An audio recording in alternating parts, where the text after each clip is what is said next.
Hi friends, welcome to my channel. ఈరోజు video చాలా ఇంట్రెస్టింగ్గా ఉందండి. వీడియోని ఎక్కడ స్కిప్ చేయకుండా ఎండ్ వరకు చూసేయండి. హైకోర్టు జడ్జి అయిన భారతీదేవి గారిని మీనన్ కిడ్నాప్ చేసి తన తలకి గన్ గురి పెడుతూ ఇలా బెదిరిస్తూ ఉంటాడు. ఏంటి మేడం, నా మనుషులని చంపించడం, జైల్లోకి తోయించడం, నా బిజినెస్లని నాశనం చేయడమే కాకుండా నాపై కమిటీ వేసి నా వ్యాపారాలని నాశనం చేయాలని చూస్తున్నారా? ఈరోజు మిమ్మల్ని తీసుకెళ్ళి ఈ మీనన్ కోర్టులో శిక్ష వేసి మీకు మరణం అంటే ఎలా ఉంటుందో రుచి చూపిస్తా అని మీనన్ బెదిరిస్తూ ఉండగా ఏమాత్రం భయపడకుండా అలాగే చూస్తూ ఉండిపోతుంది జడ్జ్. ఇంకా ఇలా అంటూ ఉంటుంది, ఇప్పటికైనా లొంగిపో, లేదంటే నీకు శిక్ష దారుణంగా పడుతుంది. ఇప్పుడు లొంగిపోతే నీకు శిక్ష కాస్త తగ్గించేలా నేను చూస్తా అని భారతీదేవి అంటూ ఉండగా, ఏంటి మేడం, మీ కోర్టులో మీరే జడ్జ్, నా కోర్టులో మీరే జడ్జా? ఇప్పుడు ఇది మీనన్ కోర్ట్, నేను శిక్ష వేయాల్సింది అని మీనన్ పొగరుగా అంటూ ఉండగా, ఇప్పటికే పోలీస్ డిపార్ట్మెంట్ వాళ్ళు నిన్ను వదలరు, ముఖ్యంగా ఆ జేడి కేడి వాళ్ళని తప్పించుకొని నన్ను చంపడం నీ వల్ల కాదు, లొంగిపో మీనన్ అని భారతీదేవి వార్నింగ్ ఇస్తూ ఉండగా, ఆహా, మీ ధైర్యం వాళ్ళ, మిమ్మల్ని వాళ్ళు కాపాడుతారు అనుకుంటున్నారా? ఆ జేడీకేడి మా తమ్ముణ్ణి చంపేశారు, మీతో పాటు వాళ్ళని కూడా చంపేసి నా పగ తీర్చుకుంటా అని అంటూ వెకిలిగా నవ్వుతూ ఉంటాడు మీనన్. ఇక అప్పటికే కార్ డ్రైవర్ సడన్గా బ్రేక్ వేస్తాడు. ఇక మళ్ళీ ఇలా అంటుంటుంది భారతీదేవి, మీనన్ చంపాలి అనుకుంటే మాత్రం ఇప్పుడే చంపు, లేదంటే నీ వల్ల కాదు అని బెదిరిస్తుండగా, లేదు నేను నా డెన్లోనే నిన్ను చంపుతా అని వార్నింగ్ ఇస్తూ బ్రేక్ వేసిన డ్రైవర్ వైపు కోపంగా చూస్తూ, ఏమైందిరా అని అడుగుతుండగా, బాయ్ అటు చూడు అని అంటూ ఉంటాడు ఆ డ్రైవర్. ఇక ఎదురుగా జేడీకేడి కార్ మీద కూర్చొని స్టైల్గా కాలు మీద కాలు వేసుకొని వస్తూ ఉంటారు. ఇక అది చూసి మీనన్ షాక్ అవుతుండగా, ఏంటి మీనన్ షాక్ అయ్యావా?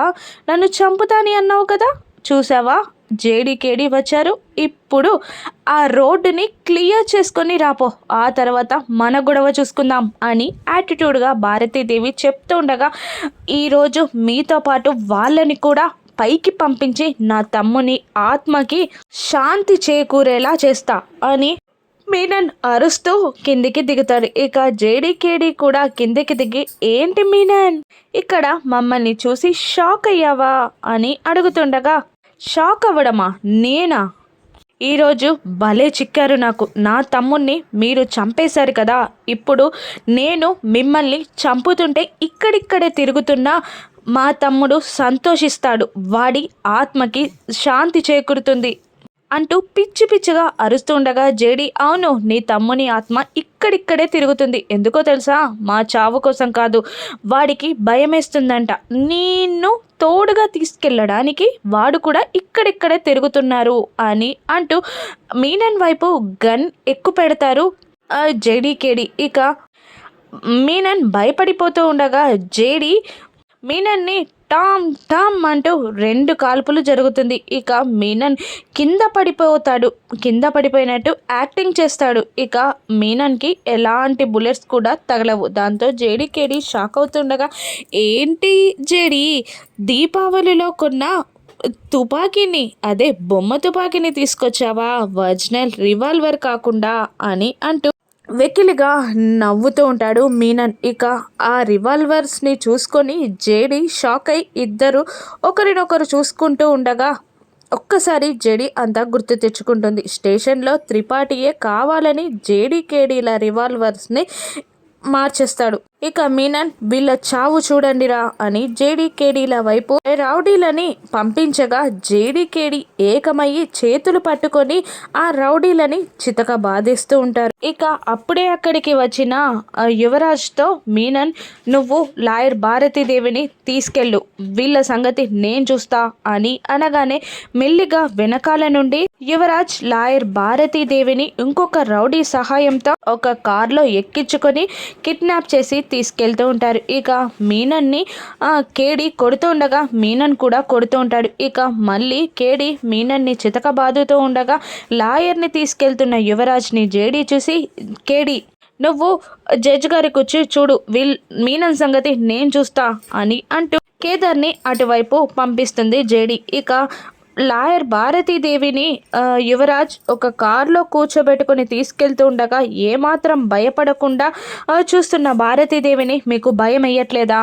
అని అంటుండగా, లేదు అని అంటూ ఉంటుంది భారతీదేవి. మీ ధైర్యం ఏంటి అని అడుగుతూ ఉంటాడు యువరాజ్ భయపడుతూనే. ఇంకాసేపట్లో నీకే తెలుస్తుంది అని యాటిట్యూడ్గా సమాధానం ఇస్తుంది భారతీదేవి. వెనకాలే కేదార్ బైక్ పైన యువరాజ్ని ఫాలో అవుతూ ఉంటాడు. ఇక మరోవైపు రమ్య కిరణ్లని మీనన్ చితకబాదుతూ ఉండగా మీనన్ మనుషులని జేడి చితకబాదుతూ ఉంటుంది. మీనన్ ఇప్పటికైనా లొంగిపో, లేదంటే ఒక్కటి గుర్తుపెట్టుకో, నీ చావు నా చేతుల్లో అని గుర్తుపెట్టుకో అని అంటుండగా మీనన్ కూడా అంతే యాటిట్యూడ్గా మీనన్ని చంపే గన్ కానీ మనిషి కానీ చనిపోయాడు అని రాసే కలం కానీ ఇంతవరకు పుట్టలేదు అని మీనన్ గట్టిగా వార్నింగ్ ఇస్తూ ఉండగా, మృత్యువుని ఎదురుగా పెట్టుకొని కూడా నీ కాన్ఫిడెంట్ చూస్తుంటే నాకు చాలా ముచ్చటేస్తుంది మీనన్, ఆ కాన్ఫిడెన్స్ని నేను చంపేస్తా అని అంటూ మీనన్ రౌడీలని జేడి చితకబాది అక్కడే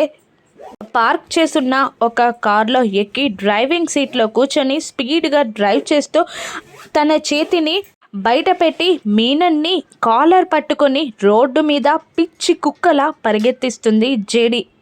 ఇప్పుడు చూడరా నీ చావు నా చేతుల్లో అంటూ కాసేపు వాణ్ణి పిచ్చి కుక్కలా పరిగెత్తించి ఒక కార్కి తన తల తగిలేలా మీనన్ని విసిరేసి జేడి అక్కడి నుంచి టెన్షన్గా జడ్జి కోసం బయలుదేరుతుంది. మరోవైపు భారతీదేవిని తీసుకొని ఒక స్థావరానికి యువరాజ్ వెళ్తూ ఉండగా, ఏ డోంట్ టచ్ మీ అని భారతీదేవి అంటుంటుంది. పదండి పడండి అని అంటూ భారతీదేవిని తీసుకెళ్తూ ఉంటాడు యువరాజ్.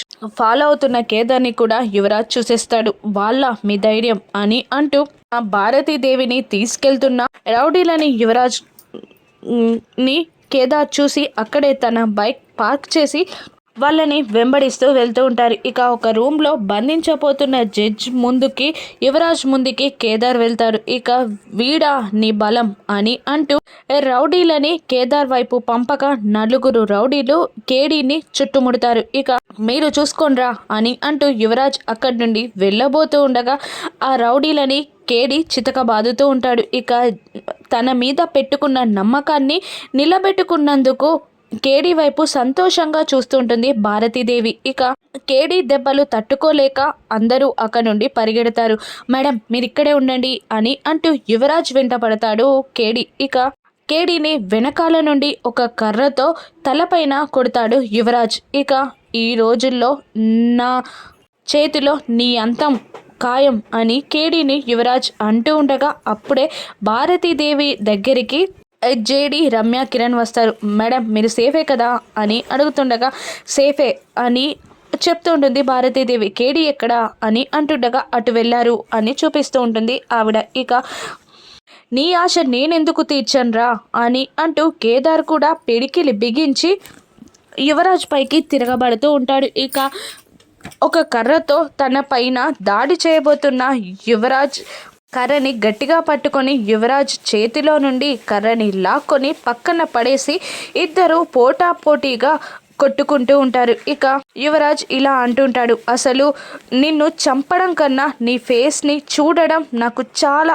ఆతృతగా ఉందిరా, మర్యాదగా నీ ఫేస్ని చూపించు అని అంటూ కేదార్ ఫేస్ పైన ఉన్న మాస్క్ని లాగేస్తూ ఉంటాడు యువరాజ్. ఇక మాస్క్ కాపాడుకోవడానికి కేదార్ సకల ప్రయత్నాలు చేస్తాడు. కానీ ఆ పెనుగులాటలో కేదార్ ఫేస్కున్న మాస్క్ యువరాజ్ చేతిలోకి వచ్చేస్తుంది. ఇక మాస్క్ ఊడిపోవడంతో కేదార్ టెన్షన్ పడుతూ ఉండగా యువరాజ్ సంతోషంగా కేదార్ దగ్గరికి వచ్చి వెనకాలగా తిరిగి ఉన్న కేదార్ని తిప్పి కేదార్ ముఖాన్ని చూసి భయంతో గజగజ వణుకుతూ 4 అడుగులు వెనక్కి వేస్తాడు. ఇక యువరాజ్ ముందుకి కేదార్ వెళ్తూ ఉండగా అక్కడి నుండి పరుగున పారిపోతాడు యువరాజ్. ఇక అయ్యో అని అనుకుంటూ కేదార్ బాధపడుతూ ఉండగా దాత్రి అక్కడికి వస్తుంది. ఏమైంది అని అడుగుతుండగా, ఇన్నాళ్ళుగా కేడీలా దాచుకున్న ఈ ఫేస్ ఇప్పుడు యువరాజ్ చూశాడు అని బాధపడుతున్న కేదార్ మాటలని ధాత్రి వింటూ ఉంటుంది. ఇక ఎందుకు అంతలా టెన్షన్ పడుతున్నావు, ఎప్పటికైనా తెలియాల్సిందే, కాస్త ముందు తెలిసింది, అయినా యువరాజ్ గుట్టు మన చేతుల్లో ఉన్నంత వరకు మనకేం కాదు, మనం చూసుకుందాం అని ధాత్రి కేదార్కి భరోసా ఇస్తూ ఉంటుంది. ఇక యువరాజ్ ఏం చేయనున్నాడో రాను ఎపిసోడ్స్లో చూద్దాం. Thank you for watching.